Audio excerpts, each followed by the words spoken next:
এই রবি আমার সব। দমে দমে তুন মনে তারি অনুভব। তোমার দুনিয়াতে আমি যেদিকে তাকাই, অথই নিয়ামতে ডুবে আছি সবাই। পাক পাখালির গানে শুনি তসবি কলো রব, তসবি কলো রব। আল্লাহ আমার রব, এই রবি আমার সব। আসসালামু আলাইকুম। প্রিয় দর্শক, আপনারা যারা দেশে আছেন প্রবাসে, সবাইকে অনেক অনেক প্রীতি ও শুভেচ্ছা। শুরু হলো আপনাদের প্রশ্ন নিয়ে আপনাদেরই প্রিয় অনুষ্ঠান আপনার জিজ্ঞাসা। আপনাদের সাথে আছি আমি জয়নুল আবেদিন আজাদ। আর আজকে আপনাদের প্রশ্নের জিজ্ঞাসার জবাব দিচ্ছেন বিশিষ্ট আলেম ডক্টর মোহাম্মদ মতিউল ইসলাম। আসসালামু আলাইকুম রহমতুল্লাহ বারাকাতু। প্রিয় দর্শক, চলুন তাহলে জিজ্ঞাসার জগতে। শুরুতে একটি ইমেল, এটি পাঠিয়েছেন মনিরুল ইসলাম, চাঁপাই নবাবগঞ্জ থেকে। লিখেছেন, দয়া করে জেনা, ব্যভিচার এবং হিজাব সম্পর্কে বলবেন, আর কিভাবে আমরা এই অপরাধ থেকে বাঁচতে পারি। কারণ বর্তমান অবস্থা এমন যে মেয়েরা খুবই ছোট পোশাক পরেন, ফলে চোখের জেনা থেকে বাঁচা খুব কঠিন। আর আমাদের দেশের ছেলেমেয়েরা যেভাবে পশ্চিমা সংস্কৃতি অনুসরণ করছে, তারা ফ্যাশন হিসেবে হিজাব ব্যবহার করছে, আমরা এই থেকে কিভাবে নিরাপদ থাকতে পারি? বিসমিল্লাহ, আলহামদুলিল্লাহ, ওসসালাতু ওয়াসসালামু আলা রাসূলিল্লাহ ওয়া বাদ। আমাদের ভাই যে কথাগুলো বলেছেন, উনি আমাদের উত্তরগুলো অনেকটা বলে দিয়েছেন। রাসূল সাল্লাল্লাহু আলাইহি ওয়াসাল্লাম হাদিসের মধ্যে বলেছেন, লা তাত্তাবিউন্না সুনানা মান কানা ক্বাবলাকুম শিবরান বিশিবরিন ওয়া যিরাআন বিযিরাইন হাত্তা লাউ দাখালু জুহরা দাব্বিন লা দাখালতুমু। একটা সময় আসবে তোমরা অন্যের কৃষ্টি কালচার অনুসরণ করবে অল্প অল্প করে, এক হাত করে, মানে অল্প অল্প করে। এমনকি তারা যদি ষণ্ডার গুহার মধ্যে গিয়ে ঢুকে, তোমরা সেখানে ঢুকবা, মনে করবা যে এটাই কৃষ্টি, এটাই কালচার। আরেক হাদিসের মধ্যে এসেছে যে তোমরা অন্যের কৃষ্টি কালচার অনুসরণ করবে, এমনকি তারা যদি তাদের স্ত্রীদেরকে নিয়ে রাস্তায় নিয়ে তারা স্বামী স্ত্রীর জীবনযাপন করে, সেটা তোমরাও শুরু করবে। অতএব আপনি যেটা বলেছেন সেটা হচ্ছে গোটা দুনিয়ার অবস্থা এমন হয়ে গিয়েছে, উলঙ্গপনা, বেহায়াপনা, এটা আমরা ভাষায় ব্যক্ত করতে পারবো না। এই অবস্থায় আমাদের করণীয় কি? ফাত্তাকুল্লাহ মাস্তাতাতুম, আল্লাহকে ভয় করার সাধ্য অনুযায়ী। এখন আল্লাহ তাআলা কোরআন শরীফে সূরা নূরের মধ্যে বলেছেন, কুল্লিল মুমিনিনা ইয়াগুদ্দু মিন আবসারিহিম, মোমেন পুরুষদেরকে বলুন তারা যেন তাদের চোখ অবনত রাখে পর্দার জন্য, অন্য মহিলার দিকে তাকাবে না। এখন রাস্তায় যে অবস্থা হয়েছে, আমি যদি নিচের দিকে তাকিয়ে থাকি তাহলে তো গাড়ি চাপা পড়ে মারা যেতে পারি। তো এই জন্য আল্লাহকে ভয় করব সাধ্য অনুযায়ী। আর অনেকে আছে মানে এমন ফ্যাশন আর কি, বোরকাটাকে ফ্যাশন হিসাবে গ্রহণ করেছে। না, বোরকা আর পোশাক দুটার মধ্যে ভিন্ন জিনিস। পোশাক হলো তো পোশাক গ্রহণ করলো, এর উপরে যে বোরকা পড়বে সেটা যেভাবে মানে চাকচুক্যময় এবং বোরকার মধ্যে যেভাবে কাজ মানে দৃষ্টি আকর্ষণীয় এমন কিছু ইয়ে থাকে, এগুলো থেকে যারা দিনদার মহিলা সে সমস্ত বোনদের প্রতি আমাদের অনুরোধ থাকবে যে ওই ধরনের বোরকা পরবেন না, বরং বোরকা মাথার তালু থেকে পায়ের নিচ পর্যন্ত গোটা শরীর যেন ঢেকে রাখে, এবং ঢিলাঢালা পোশাক পরার জন্য, বোরকা পরার জন্য আমরা অনুরোধ করব। আর যথাসাধ্য চেষ্টা করব আল্লাহকে ভয় করে চলার জন্য। আল্লাহ তাআলা হয়তো আমাদেরকে ক্ষমা করবেন। নাহলে চোখের জেনা থেকে এখন অনেকেই আমরা বেঁচে নেই। আল্লাহ রাসূল বলছেন চোখের জেনা হচ্ছে দেখা, এটা সহিহ হাদিস। তো সেই দেখা এটা কোনো না কোনোভাবে আমাদের চোখের সামনে পড়ে যায়। যদি পড়ে যায়, চোখকে সেদিক থেকে ফিরেই আনবো, এবং আমরা চেষ্টা করব সাধ্য অনুযায়ী মানে পর্দা নিজেরা মেনটেন করার চেষ্টা করব, মা বোনদেরকে পর্দা মেনটেন করার জন্য বলবো ইনশাআল্লাহ। আসলে উনি যে বিষয়গুলো এখানে অবতারণা করেছেন, এখানে সমাজচিত্র এসছে এবং এই বিষয়গুলোর সাথে অনেক গভীর বিষয় জড়িত। সমাজ বাস্তবতা তো আমাদের চলতে হবে। জি। এখন পর্দা বলতে তো শুধু কাপড়ের পর্দা নয়, মনের পর্দা আছে, চোখের পর্দা আছে। এবং কোনো মেয়ে যদি চোখে পড়ে যায়, এটা তো জেনা নয়, জেনার সাথে নিয়ত ইন্টেনশনটা থাকতে হবে। তো হ্যাঁ, ঠিক আছে। এখন যদি কারো আপনার একটা মেয়ে চোখে পড়ে গেল, জি, সে দৃষ্টি অবনত করলো, হ্যাঁ, পুরুষের পর্দা তো দৃষ্টি অবনত করে রাখা। এবং আলী এটা হোসিয়ার বলেছে যে একবার যদি পড়ে যায় তাহলে চোখ ফিরে নিয়ে আসো, সেটাই। তাহলে সেটা আল্লাহ মাফ করে দিবে। তাহলে এটা তো জানা হচ্ছে না ইনশাআল্লাহ।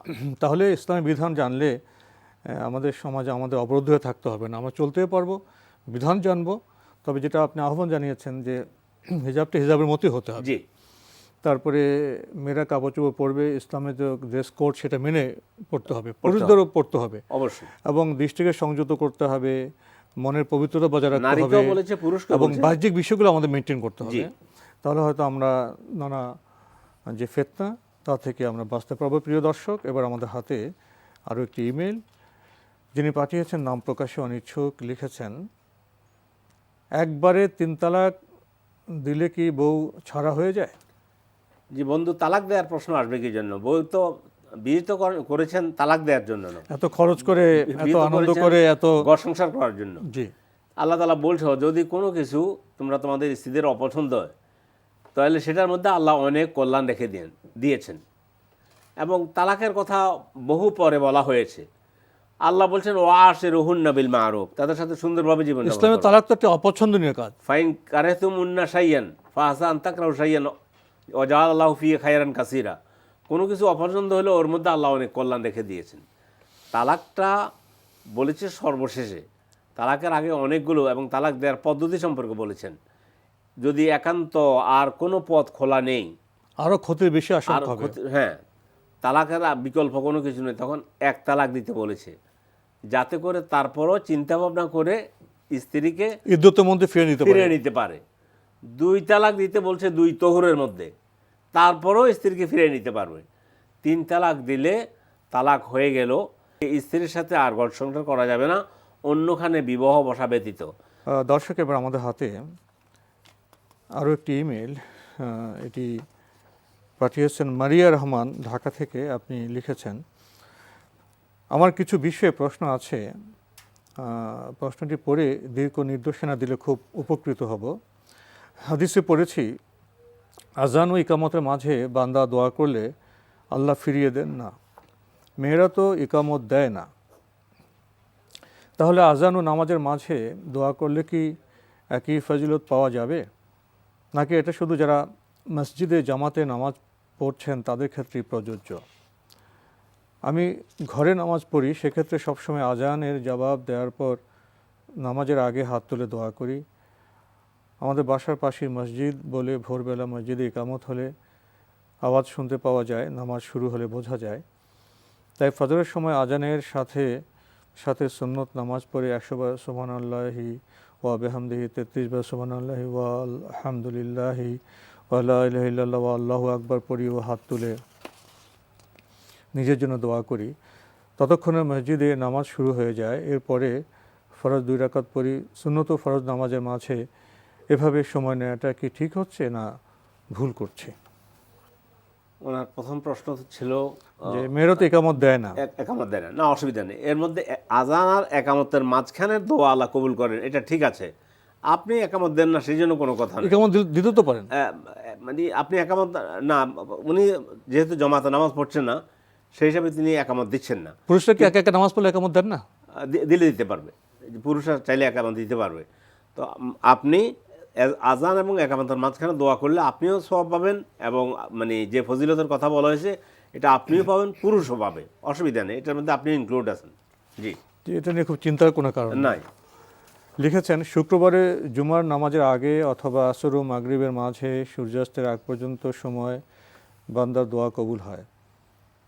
এখানে কি নামাজ পড়ে দোয়া করার কথা বলা হয়েছে, নাকি এমনি হাত তুলে দোয়া করতে হবে? না, শুক্রবারটার ব্যাপারে এটা কোন সময়, একটা সময় বলা হয়েছে হাদিসের মধ্যে। শুক্রবারে এমন একটা ক্ষণ, এমন একটা সময় আছে, এই জন্য সেটা জুমার আগেও হতে পারে, জুমার পরেও হতে পারে, শুক্রবার দিন আসরের নামাজের পরেও হতে পারে। মানে এটা সুনির্দিষ্ট করে কোনো হাদিসের মধ্যে আসে নাই, শুধু বলছে শুক্রবার দিন একটা সময় আছে যে সময়ে দোয়া করলে আল্লাহ তাআলা কবুল করেন। এই জন্য শুক্রবার দিন বেশি বেশি আল্লাহ রাসূলের উপরে সলাত এবং সালাম পাঠ করবেন এবং দোয়া করবেন, ইনশাআল্লাহ হতে পারে আল্লাহ আপনার দোয়া কবুল করতে পারেন। বোন মারিয়া রহমান, আপনার চিঠি পড়ছিলাম, আপনি আরও লিখেছেন, সাহু সিজদা নিয়ে বিস্তারিত আলোচনা করলে খুব উপকৃত হব। অনেকেই বলেন ফরজ নামাজে নাকি সাহু সিজদা দেওয়া যায় না, এটা শুধু সুন্নত ও নফল নামাজের ক্ষেত্রে প্রযোজ্য। ফরজ নামাজে ভুল হলে নতুন করে পুরো নামাজই পড়তে হবে? না, এটা ঠিক নয়। সলাতে 3 কারণে সেজদায়ে সাহু, ভুলের সেজদা দিতে হয়।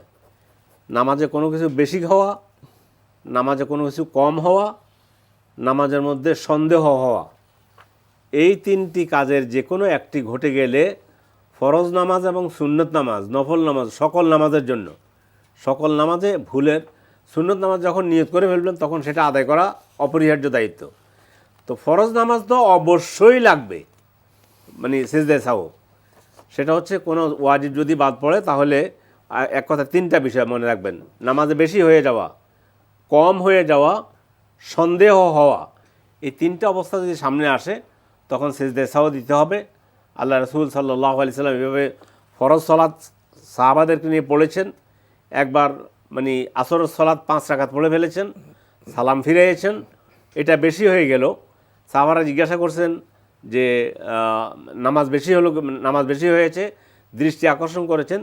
তিনি তখন গিয়ে সেজদায়ে সাহু করে তারপরে সালাম ফিরাইতে ফেলেছেন, সেজদায়ে সাহু করেছেন, তারপরে সালাম ফিরিয়েছেন। আরেকবার 4 রাকাতের জায়গায় তিনি 3 রাকাত পড়লেন। সাহাবারা বলল, ইয়া রাসূলুল্লাহ, নামাজ কি কসর হয়ে গেছে না কমে গেছে? বললেন যে না, কসরও হয় নাই, কমও হয় নাই। মানে তখন সাহাবারা বললেন যে নামাজে এই ঘটনা ঘটেছে, ফরজ নামাজ জামাত সহকারে আদায় করেছেন। তখন আল্লাহ রাসূল সেজদায়ে সাহু দিয়ে নামাজ শেষ করেছেন। এই জন্য ফরজ নামাজ, যিনি বলেছেন যে ফরজ নামাজে সেজদায়ে সাহু নেই, এটা ভুল। বরং সেজদায়ে সাহু তো নামাজের মধ্যেই, আল্লাহ রাসূলের কোনো নফল ইবাদতের মধ্যে, নফল সালাতের মধ্যে কোনো ঘটনা ঘটেনি। 5টি ঘটনা ঘটেছে রাসূল সাল্লাল্লাহু আলাইহি ওয়াসাল্লামের সালাতের ভুলের মধ্যে, সেটা 5টাই হলো ফরজ নামাজের মধ্যে, এবং 5টাতে তিনি সেজদায়ে সাহু করেছেন। জি, সেজদায়ে সাহু কি একবার করবেন না দুবার করবেন? সেজদা দুইটা সেজদা করবে। দর্শক, এবার আমাদের হাতে একটি ইমেল, এটি পাঠিয়েছেন Toaha Qureshi, emailing on behalf of Shah Sultana from the cryo share UK থেকে লিখেছেন, do women have to cover the years as part of হিজাব? কান কি হিজাবের পার্ট হিসেবে ঢাকতে হবে? কান, জি। হ্যাঁ, মহিলাদের তো কান তো স্বাভাবিক হেজাবের মধ্যে চলে আসে, তো কান হেজাবের মধ্যে পড়বে। কেন আপনি যদি মুখমণ্ডলে আপনি করেন তাহলে স্বাভাবিক তার সাথে তো কানও ঢাকা লাগবে। এই জন্য কানও হেজাবের মধ্যে আসবে এবং কান ঢাকবেন এবং পর্দা করবেন ইনশাআল্লাহ। দর্শক, এবার আমাদের হাতে একটি চিঠি, এটি পাঠানো হয়েছে দক্ষিণ দনিয়া নূরপুর থেকে। লিখেছেন, শুধু কি তাশাহুদ পড়ার সময় আমরা শাহাদাত আঙ্গুল নাড়াবো? বিভিন্ন বর্ণনা এসেছে, কিন্তু কোনো বর্ণনা এসেছে যে না, তাশাহুদ না, পুরা সালাত সালাম পাঠ করা পর্যন্ত আল্লাহ রাসূল সাল্লাল্লাহু আলাইহি সাল্লাম এভাবে, তিনি অনেকগুলো বর্ণনা এসেছে, 2 আঙ্গুলকে এভাবে, বৃদ্ধাঙ্গুলিকে এবং মধ্যম আঙ্গুলিকে এভাবে ধরে, এইভাবে রিংয়ের মতো করে এইভাবে হাত, মানে সালাত সালাম, অর্থাৎ রাসূল সাল্লামের উপর তাশাহুদ, সালাত এবং সালাম এর সর্ব অবস্থায় ধরে রাখবে সালাম ফিরানো পর্যন্ত। এটা সহিহ হাদিসের মধ্যে এসেছে। এটা কি আপনার রাসূল সাল্লামের উপর সালাত সালাম নাকি আল্লাহর নাম আসলে? এখানে বলেছে যখনই আল্লাহর নাম আসে। সালাত সালামের ভিতরেও মানে যেখানে কি আল্লাহুম্মা যেখানে যে আছে, আল্লাহুম্মা সাল্লি আল্লাহর ওয়াহদানিয়াত, আল্লাহ একত্ববাদ, যে আল্লাহুম্মা যখনই বলছি তখনই এইভাবে আঙুল উঠানো, এইভাবে বলেছে যে সালাত শেষ হওয়া পর্যন্ত উঠানো। কেউ বলেছেন যে না, মানে শুধুমাত্র আশহাদু আল্লা ইলাহা ইল্লাল্লাহ এই সময় করা, আঙ্গুল উঠানো। কিন্তু এটা তো বাধ্যতামূলক কোনো বিষয় নয়, যারা জানেন বোঝেন তারাই সেটা করবেন, তারা করলে ফায়দা আছে, করলে সুন্দর, না করলে কোনো গুনাহ নেই। আরও লিখেছেন, যে কোনো জিনিস যেমন মোজা, জুতা, কাপড় 3 বার ঝেড়ে পরা কি সুন্নত? না, 3 বার ঝেড়ে পরা সুন্নত এই ধরনের কোনো কথা নেই, মানে এই ধরনের কোনো হাদিসে এই ধরনের কোনো কথা আসে নেই যে 3 বার ঝেড়ে জুতা পরতে হবে অথবা শাড়ি পরতে হবে। জামা কাপড়, এটা কোনো হাদিসের মধ্যে আসেনি। তো এখানে কোনো বিধান আছে জামা কাপড় পরার সময় কিছু করতে হয়? জামা কাপড় পরার সময় বিসমিল্লাহ বলে জামা কাপড় পরার জন্য যে দোয়া পড়তে হয় সেই দোয়া পড়বে, কিন্তু কাপড় ঝেড়ে নিতে হবে এমন ধরনের কোনো কথা নেই। আরও লিখেছেন, নামাজ ব্যতীত দিনী আলোচনা, কোরআন শেখানো এসব কারণে কি হায়েজ নেফাস অবস্থায়ও মসজিদে যাওয়া যাবে? না, হায়েজ নেফাস অবস্থায় মসজিদে যাওয়া যাবে না এবং কোরআন পড়া যাবে না।